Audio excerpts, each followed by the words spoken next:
السلام علیکم، ہمارے چینل کتاب کہانی میں خوش آمدید۔ تو آئیے چلتے ہیں آج کی کہانی کی طرف۔ میرا نام انم ہے۔ میں اپنی ماں کے ساتھ ایک چھوٹے سے علاقے کے ایک چھوٹے سے گھر میں رہتی تھی۔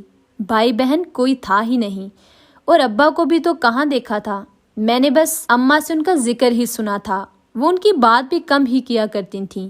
وہ میرے بچپن میں ہی ہمیں چھوڑ کر اس دنیا سے چلے گئے تھے، اور پھر ان کے جانے کے بعد اماں نے دوسری شادی نہیں کی تھی۔ انہوں نے مجھے پالا اور بڑا کیا تھا۔ ان کی پوری زندگی میں ہی تھی، اور میرے لیے بھی وہی میرا سب کچھ تھی۔ ان کے بغیر تو میں رہنے کا سوچ بھی نہیں سکتی تھی۔ میں نے کبھی ان کی کسی بات سے انکار نہیں کیا تھا۔ وہ جو کہتی میں چپ چاپ وہی کرتی تھی، کیونکہ بات صرف یہ نہیں تھی کہ وہ میری ماں تھی یا مجھے خود سے بھی زیادہ عزیز تھیں۔ بات یہ تھی کہ انہوں نے اپنی ساری جوانی میرے نام کر دی تھی۔ انہوں نے میری خاطر دوسری شادی نہیں کی تھی، اپنا سارا وقت مجھے دیا تھا، اور بدلے میں ان کے لیے اتنا تو کر ہی سکتی تھی کہ ان کی بات مان سکوں، ان کو خوش رکھ سکوں۔ انہوں نے مجھے زندگی کی ہر وہ بنیادی سہولت دی تھی جو کہ ہر بچے کو چاہیے ہوتی ہے۔ اسکول کی پڑھائی کے بعد اب کالج کی پڑھائی کرنی تھی مجھے، مگر یہی وہ بات تھی جہاں آ کر اماں کو غصہ آ جاتا تھا۔ وہ کبھی مجھے کالج نہ جانے دیتی، مگر مجھے تو پڑھائی کرنی تھی۔ جیسے جیسے میں بڑی ہو رہی تھی، اماں کو جانے کیا ہوتا جا رہا تھا۔ وہ مجھ پر پابندیاں لگانے لگی تھیں۔ ہمسائے میں میری بچپن کی دوست کا گھر تھا، مگر وہ اب مجھے وہاں بھی نہیں جانے دیتی تھی۔ مجھے ان سے اس رویے کی امید تو کبھی نہیں تھی۔ آخر وہ ایسا کیوں کر رہی تھیں؟ پہلے تو انہوں نے کبھی ایسا نہیں کیا تھا، مگر اب دن بدن ان کا رویہ بدلتا جا رہا تھا۔ وہ پہلے والی مجھے اپنی ماں لگتی نہیں تھی۔ خیر، ان کی بات ماننے کے علاوہ میرے پاس کوئی دوسرا راستہ تھا ہی نہیں، اسی لیے خاموش ہو جایا کرتی تھی، اور اب تو میں بالکل ہی گھر میں رہا کرتی تھی۔ گھر سے باہر تو کبھی گئی نہیں تھی۔ گھر کا سامان بھی اماں ہی لے کر آیا کرتی تھیں۔ مجھے تو ہمسائے کے گھر جانے کی بھی اجازت نہیں تھی۔ آج بھی اماں گھر کا سامان لینے باہر گئی تھیں جب صدف نے مجھے دیوار سے بلایا تھا۔ اسے وہاں دیکھ کر مجھے ایک خوشی سی ہوئی تھی۔ جانے کتنے ہی دن گزر گئے تھے کہ میری اس سے کوئی بات نہیں ہوئی تھی۔ اس کا کہنا تھا کہ وہ ایک دو دفعہ مجھ سے ملنے گھر آئی تھی، مگر اماں نے اسے دروازے سے ہی یہ کہہ کر واپس بھیج دیا تھا کہ میں گھر نہیں ہوں، اپنے ماموں کے گھر گئی ہوں، جبکہ میں تو کبھی کسی ماموں کے گھر گئی نہیں تھی۔ اماں تو مجھے کبھی اپنے کسی رشتہ دار کے گھر لے کر نہیں گئی تھیں، اور جب میں ان سے پوچھتی تھی کسی کے بارے میں تو ان کا کہنا تھا کہ سب رشتہ دار دوسرے شہروں میں رہتے ہیں، کسی کے پاس وقت ہی نہیں کسی سے ملنے کا، اسی لیے کوئی گھر نہیں آتا، اور نہ ہی ہم جانتے ہیں۔ میں تو گھر پر ہی تھی۔ پھر اماں نے صدف کو مجھ سے ملنے کیوں نہیں دیا تھا؟ یہ بات میں نے دل میں ہی سوچی تھی، مگر اس سے نہیں کہی تھی۔ اس سے کہتی بھی کیسے؟ وہ کیا سوچتی کہ اماں نے اس سے جھوٹ بولا تھا؟ وہ وہیں دیوار سے ہی مجھ سے باتیں کرنے لگی تھی اور مجھے اپنے گھر بلانے لگی، مگر ماں کے ڈر سے میں نے جانے سے انکار کر دیا تھا۔ اس کا کہنا تھا کہ اماں اس کی امی کے ساتھ بازار گئی ہیں، جلدی واپس نہیں آئیں گی، اور ویسے بھی ابھی تو وہ گئی تھیں، اتنی جلدی وہ لوگ واپس نہیں آئیں گے، اور اتنی دیر گھر میں اکیلے رہنے سے اچھا تھا کہ میں اس کے گھر آ جاتی۔ اس کی خالہ اسے عید دے کر گئی تھی۔ ان کا کہنا تھا کہ وہ بھی دیکھ لینا آ کر، اسی لیے کچھ دیر سوچنے کے بعد میرا بھی جانے کا دل کیا تھا، اور میں اپنے گھر سے نکل کر اس کے گھر آ گئی تھی۔ گھر ساتھ ساتھ ہونے کی وجہ سے مجھے کوئی مشکل نہیں ہوئی تھی آنے میں، مگر ابھی جو مشکل بعد میں آنی تھی اس کا کیا کہا جا سکتا تھا۔ مجھے اس کے گھر آئے بھی کچھ ہی وقت گزرا تھا جب دروازے پر کوئی آیا تھا۔ وہ ارسل تھا، صدف کا کزن۔ وہ اچھا تھا، خوبصورت اور عزت کرنے والے۔ میں نے اسے آج پہلی بار نہیں دیکھا تھا، اس سے پہلے بھی میری اس سے کئی بار ملاقات ہو چکی تھی۔ اکثر اسکول کا کام جو مجھے سمجھ نہیں آتا تھا وہ میں صدف کے گھر لے جاتی تھی، جہاں وہ ہم دونوں کو سمجھا دیا کرتا تھا۔ وہ ہم سے بڑا تھا اور اب تو یونیورسٹی جاتا تھا۔ مجھے وہ اچھا لگتا تھا، مگر میں نے کبھی اسے غور سے دیکھا بھی نہیں تھا کہ کہیں اسے مجھ پر کوئی شک نہ ہو جائے، اور اگر ایسا ہوا تو وہ کیا سوچے گا میرے بارے میں۔ وہ تو مجھے شاید ابھی بھی بچی سمجھتا تھا۔ اسے آتا دیکھ کر ایک خوشی سی ہوئی تھی۔ اتنے دنوں بعد اسے آج دیکھ رہی تھی، ورنہ تو جب بھی صدف کے گھر آتی تھی ان سے ملاقات ہو ہی جایا کرتی تھی۔ وہ ان کے گھر کے اوپر والے پورشن میں رہتا تھا۔ اس کی فیملی کسی دوسرے شہر میں تھی اور وہ پڑھائی کی وجہ سے اس شہر میں رہتا تھا۔ مجھے دیکھ کر وہ اوپر جانے کی بجائے میری طرف ہی آ گیا تھا کہ اتنے دنوں سے میں اسے نظر نہیں آتی تھی، کہاں تھی میں؟ مطلب اسے پتا تھا کہ میں اتنے دنوں سے نہیں آئی تھی۔ وہ اس بات کو نوٹ کرتا تھا۔ یہ سن کر تو مجھے اور بھی خوشی ہوئی تھی، اور اسی خوشی میں اسے جواب دینا ہی بھول گئی تھی۔ جب اس نے دوبارہ سے مجھ سے پوچھا تھا، میں نے یہی کہا کہ ماموں کے گھر گئی ہوئی تھی، اسی لیے نہیں آئی تھی۔ میری بات شاید اسے اچھی نہیں لگی تھی، اسی لیے وہ اور کچھ بھی پوچھے بغیر وہاں سے چلا گیا تھا۔ اور ابھی کچھ دیر ہی اور گزری تھی جب پھر سے دروازے پر دستک ہوئی تھی۔ اور اب کون تھا؟ جیسے ہی صدف نے دروازہ کھولا تھا، میری جان نکل گئی تھی۔ صدف کی امی دروازے پر موجود تھیں، مطلب اماں بھی گھر آ گئی ہوں گی۔ بس اتنا پتہ چلنا تھا کہ میں بھاگتے ہوئے اپنے گھر آئی تھی، اور وہی ہوا تھا جس کا ڈر تھا۔ اماں سامنے ہی موجود تھیں اور وہ میرا ہی انتظار کر رہی تھیں۔ وہ میری ماں تھی، مگر ان سے ڈر مجھے ہمیشہ ہی لگتا تھا، کیونکہ وہ غصے میں کوئی کمی نہیں رکھتی تھیں اور سزا میں بھی ذرا احساس نہ کرتی تھیں۔ اور آج تو میں نے غلطی بھی بہت بڑی کی تھی، ان کی اجازت کے بغیر گھر سے باہر نکلی تھی، جبکہ انہوں نے مجھے سختی سے کہیں بھی جانے سے منع کیا تھا۔ مجھے لگا تھا ان کے آنے سے پہلے ہی میں آ جاؤں گی، مگر ایسا صرف میں نے سوچا ہی تھا، مگر ایسا ہو نہیں سکا تھا۔ اور اب میں ایک مجرم کی طرح ان کے سامنے کھڑی تھی۔ وہ بنا کچھ کہے اندر کمرے میں چلی گئی تھیں۔ اس بات پر بھی مجھے حیرت ہوئی تھی کہ وہ اتنی خاموشی سے اندر کیوں چلی گئی تھیں، اور پھر میں ان کا انتظار کر رہی تھی، مگر وہ باہر نہیں آئی تھیں۔ میں نے ان سے معافی بھی مانگی تھی، مگر انہوں نے اپنے کمرے کا دروازہ نہ کھولا تھا۔ کافی دیر بجانے کے بعد جب میں تھک گئی تھی تو وہیں باہر ہی بیٹھ گئی تھی۔ مجھے احساس تھا کہ میں نے بات نہ مان کر ان کا دل دکھایا تھا، مگر وہ ایسا کیوں کر رہی تھیں، یہ بات میری سمجھ سے باہر تھی، کیونکہ وہ مجھے کہیں بھی جانے نہیں دیتی تھیں۔ آخر ایسی بھی کیا مجبوری تھی؟ اور میں اپنی دوست کے گھر ہی تو گئی تھی، کون سا کہیں اور گئی تھی؟ اتنے سی بات پر اماں اس قدر کیوں خفا ہو رہی تھی؟ مجھے سمجھ نہیں آ رہی تھی یہ بات، اور شاید کبھی آنی بھی نہیں تھی۔ کمرے کے باہر بیٹھے بیٹھے جانے کب میری آنکھ لگ گئی تھی اور میں سو گئی تھی۔ پتہ اس وقت چلا جب اماں نے آ کر مجھے اٹھایا تھا اور کہا تھا کہ اپنے کمرے میں جا کر سو جاؤں۔ ان کو اپنے سامنے دیکھ کر میں نے فوراً اپنی غلطی کی معافی مانگی تھی، جس پر پہلے تو وہ خاموش رہی تھیں، مگر پھر انہوں نے کہا تھا کہ انہوں نے مجھے معاف کر دیا ہے، مگر آج کے بعد مجھے ان کی ہر بات ماننی ہوگی، وہ بھی بنا کوئی سوال کیے۔ میں نے اسی وقت معافی کے لالچ میں فوراً ہی ہاں کر دی تھی، جس پر انہوں نے مجھے اپنے ساتھ لگا کر سر پر پیار کیا تھا اور پھر مجھے میرے کمرے میں جا کر سونے کا کہا تھا۔ میں بھی فوراً سے اٹھی تھی اور ان کی بات مانتی اپنے کمرے میں آ کر لیٹ گئی تھی اور ایک بار پھر گہری نیند میں چلی گئی تھی۔ آدھا دن اسی طرح سو کر گزارا تھا اور جب آنکھ کھلی تھی تو دوپہر ہو گئی تھی۔ عجیب بات تھی، آج اماں نے مجھے اٹھایا نہیں تھا، ورنہ وہ تو مجھے کبھی بھی اتنی دیر تک سونے نہیں دیا کرتی تھیں۔ تو پھر آج کیا ہوا تھا؟ ان کو پھر خود ہی سوچا کہ شاید ان کو مجھ پر ترس آ گیا ہوگا کہ ساری رات ان کے کمرے کے دروازے کے باہر جو بیٹھی رہی تھی، اسی لیے انہوں نے کچھ نہیں کہا اور سونے دیا تھا۔ مگر ایسا میں نے سوچا تھا، انہوں نے کیوں نہیں جگایا تھا؟ یہ بات مجھے معلوم نہیں تھی۔ میں اٹھ کر باہر آئی تھی، جہاں اماں باہر چارپائی پر بیٹھی تھیں اور سبزی بنا رہی تھیں۔ مجھے پتا تھا وہ کھانا بنانے لگی ہوں گی۔ جبھی آگے بڑھ کر ان کے ہاتھ سے سبزی لے کر میں نے رکھی تھی، کیونکہ اب کھانا میں ہی بنایا کرتی تھی۔ اماں کو اب گھر کا کوئی کام میں نہیں کرنے دیا کرتی تھی، انہوں نے ساری زندگی کام ہی تو کیا تھا، اور اب ان کے آرام کرنے کے دن تھے، اسی لیے سارا کام میں خود کیا کرتی تھی۔ مجھے اچھا لگتا تھا سارے کام کرنا، اور اماں کو بھی اس بات کا اندازہ تھا۔ وہ ہمیشہ میری تعریف کیا کرتی تھی کہ میں نے سارا گھر سنبھال رکھا تھا۔ خیر، کھانا بنانے کے بعد سارے کام ہو گئے تھے اور رات کا کھانا بھی کھا لیا گیا تھا۔ میں سارے کام ختم کر کے اپنے کمرے میں سونے کے لیے آ گئی تھی جب اماں کو میں نے اپنے کمرے میں آتا دیکھا تھا۔ ان کے ہاتھ میں ان کی اپنی شادی کا جوڑا تھا، جو کہ آج سے پہلے میں نے بہت بار دیکھ رکھا تھا۔ مجھے حیرت اس بات پر تھی کہ اماں اس وقت اسے اٹھائے کیا کر رہی تھیں۔ وہ اپنا جوڑا لے کر میرے پاس آئی تھیں، انہوں نے لا کر وہ جوڑا مجھے دے دیا تھا اور کہا تھا کہ اسے پہن لو۔ مجھے ان کی بات سمجھ میں نہیں آئی تھی کہ وہ اپنا جوڑا، وہ بھی شادی والا، مجھے کیوں دے رہی ہیں، وہ بھی اس وقت پہننے کے لیے۔ میں نے ان سے پوچھا تو انہوں نے کہا کہ میں کوئی سوال نہیں کروں گی، جو وہ کہیں گی وہی کروں گی، اور ایسا میں نے ہی ان سے کہا تھا۔ اسی شرط پہ ہی تو انہوں نے مجھے معاف کیا تھا، اور اب پھر سے میں سوال کر کے ان کو غصہ دلا رہی تھی۔ میں نے ان کی بات سن کر خاموشی سے وہ جوڑا پہن لیا تھا اور پہن کر ان کے سامنے آ گئی تھی جب انہوں نے میرا ہاتھ پکڑ کر مجھے باتھ روم میں بند کر دیا تھا اور باہر سے دروازہ لگا دیا تھا۔ ان کے اس طرح کرنے پر مجھے حیرت ہوئی تھی، تو کیا وہ مجھے گھر سے باہر جانے کی سزا دے رہی تھی؟ مگر جب وہ مجھے معاف کر دیا کرتی تھیں، اس کے بعد تو کوئی سزا نہیں دیا کرتی تھیں، تو پھر اب وہ ایسا کیوں کر رہی تھیں؟ مجھے کچھ سمجھ نہیں آ رہا تھا۔ میں نے دروازہ بجایا، ان کو آوازیں بھی دیں، مگر کوئی جواب نہیں آیا تھا، جیسے وہ وہاں موجود ہی نہ تھیں۔ شاید وہ مجھے اندر بند کر کے خود جا چکی تھیں۔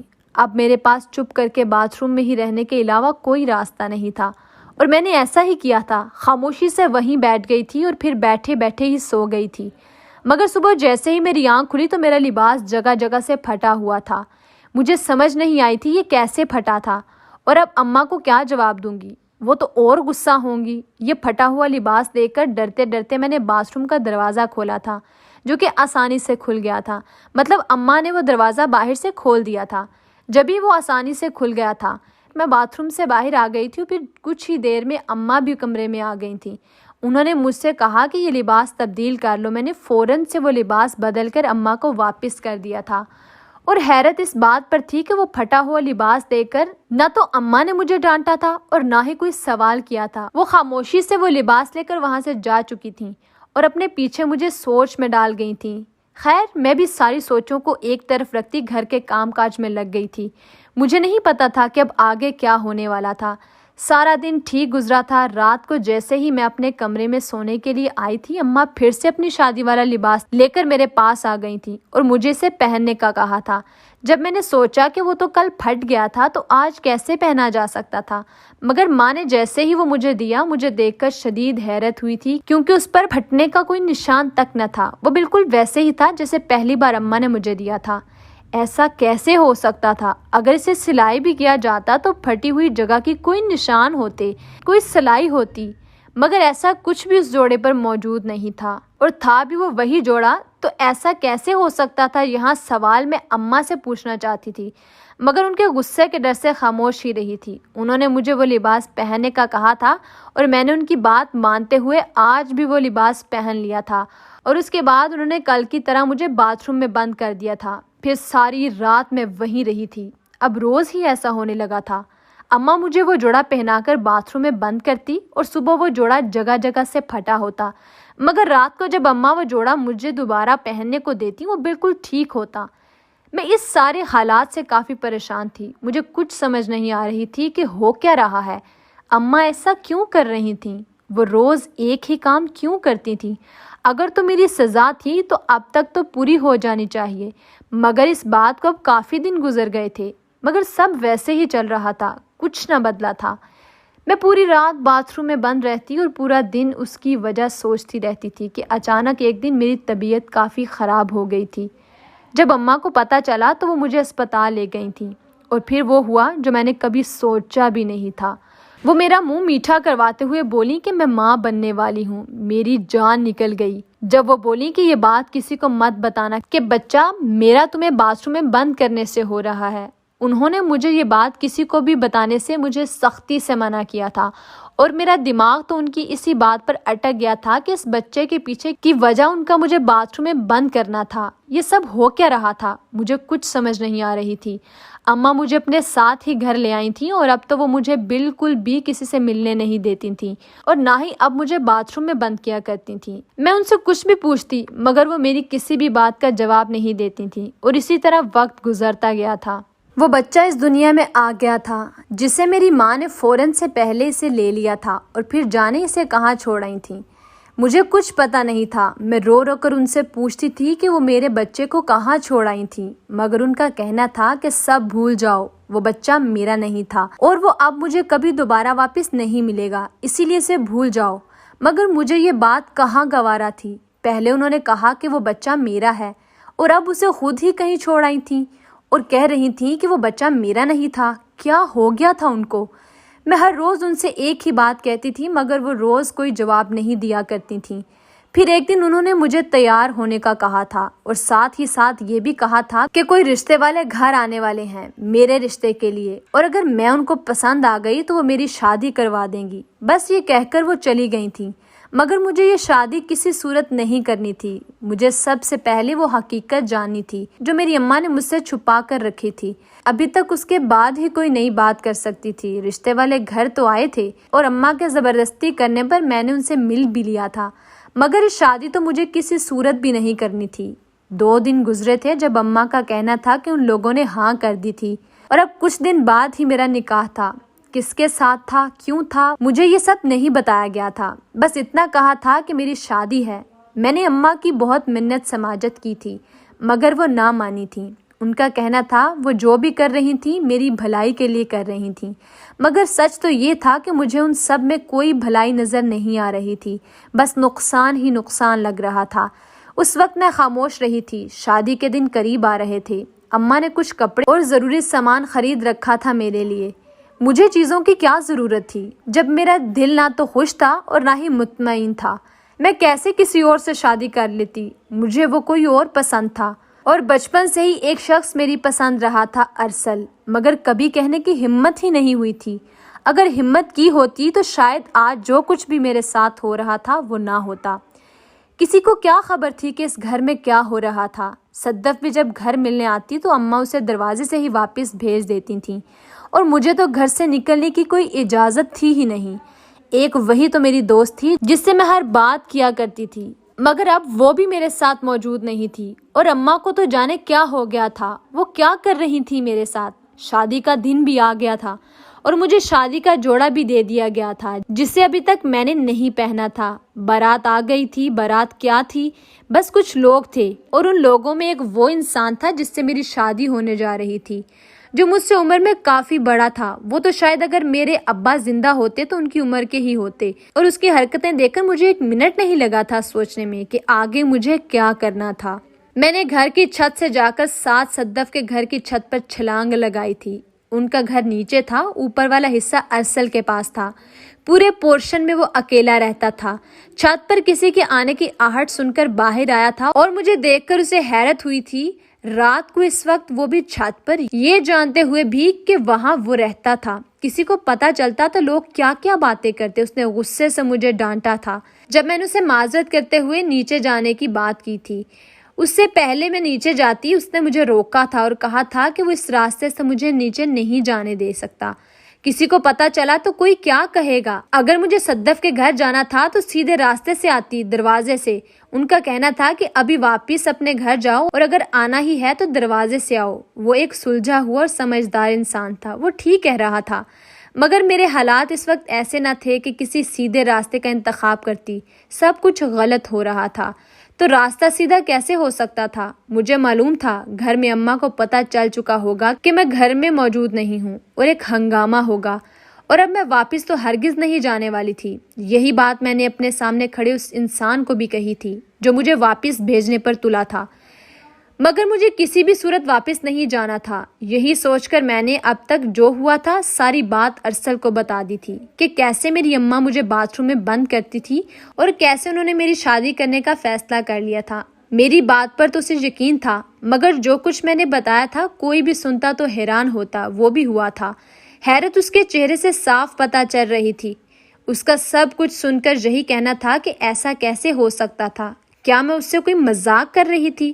اتنی رات کو اگر ایسا تھا تو یہ بہت ہی برا مذاق تھا، مگر میں نے یہی کہا تھا کہ یہ سب سچ ہے، اس میں کوئی جھوٹ یا مذاق نہیں تھا۔ اگر وہ میری مدد نہیں کر سکتا تو مجھے خاموشی سے باہر کے دروازے سے باہر جانے دے تاکہ میں تو اپنی مدد کر سکوں۔ میری ساری باتیں سننے کے بعد اس نے مجھے جانے دیا تھا۔ میں بھی باہر کے راستے کی طرف بڑھی تھی، مگر پھر جانے کیا سوچ کر اس نے مجھے روکا تھا اور کہا تھا کہ وہ میری مدد کرے گا۔ یہ اس کی مجھ سے ہمدردی تھی یا محبت؟ اس بات کا مجھے اس وقت کچھ پتا نہیں تھا، بس اتنا پتا تھا کہ کوئی تو تھا جو مجھے سمجھ رہا تھا اور میری مدد کر رہا تھا۔ بس میرے لیے اتنا ہی کافی تھا۔ اس نے مجھے اپنے گھر میں رکھ لیا تھا اور صبح ہونے کا انتظار کرنے لگے تھے تاکہ اس کا کوئی حل تلاش کیا جا سکے۔ صبح ہوتے ہی ارسل نے صدف اور اس کی امی کو سب کچھ سچ سچ بتایا تھا۔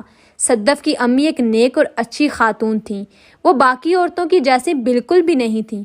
انہوں نے پوری بات بڑے تحمل سے سنی تھی اور کسی گہری سوچ میں پڑ گئی تھیں۔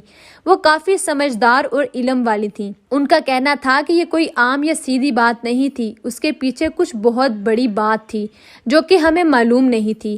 سب سے پہلے تو یہ جاننا ضروری تھا کہ اماں نے یہ سب کس لیے کیا تھا، وہ بھی اپنی ہی بیٹی کے ساتھ، اور اس کا جواب وہی دے سکتی تھی، مگر ان سے بات کون کرتا؟ وہ کیوں اتنا بڑا راز کسی کو بتائیں گی۔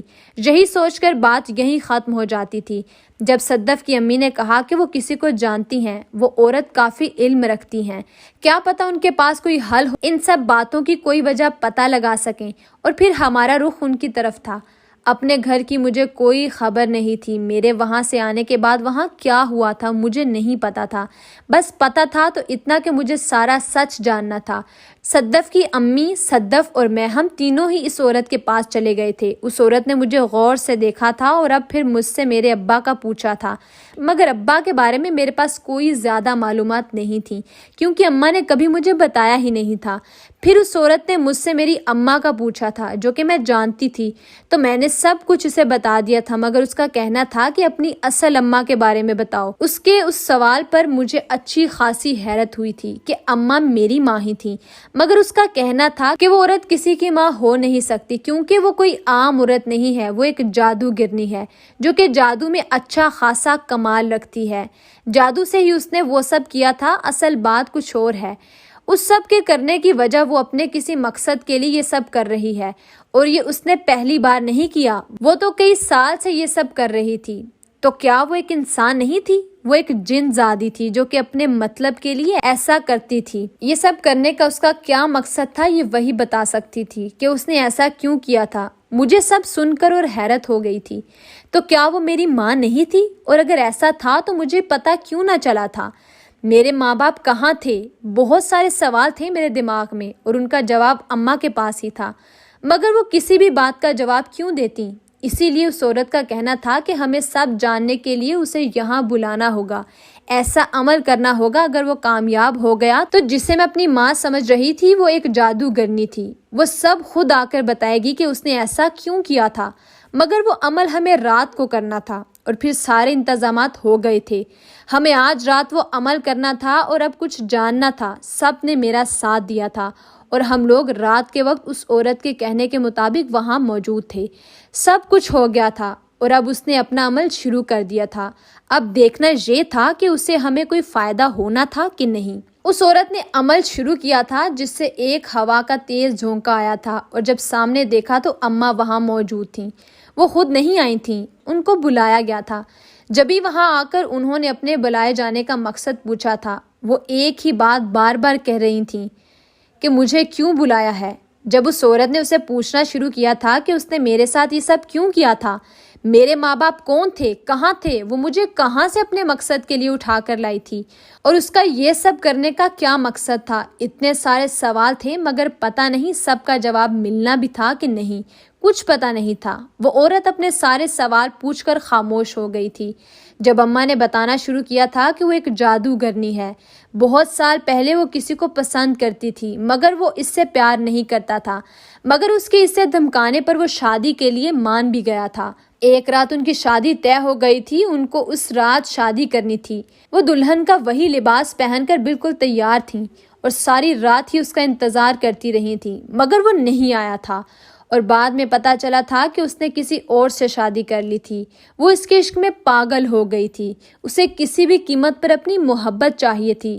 اس نے بہت کوشش کی تھی اسے حاصل کرنے کی، مگر وہ اسے نہیں ملا تھا۔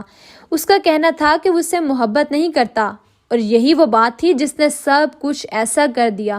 وہ جانے اس رات کے بعد کہاں چلا گیا تھا، بہت تلاش کیا مگر کہیں نہیں ملا تھا، اور اس نے اپنا جادو بھی آزمایا مگر وہ کہیں نہ ملا۔ اسے اپنی محبت کو حاصل کرنا تھا، ہر حال میں، ہر قیمت پر، اس کے لیے اسے کچھ بھی کرنا پڑتا اسے منظور تھا۔ اس نے ایسا ہی کیا تھا۔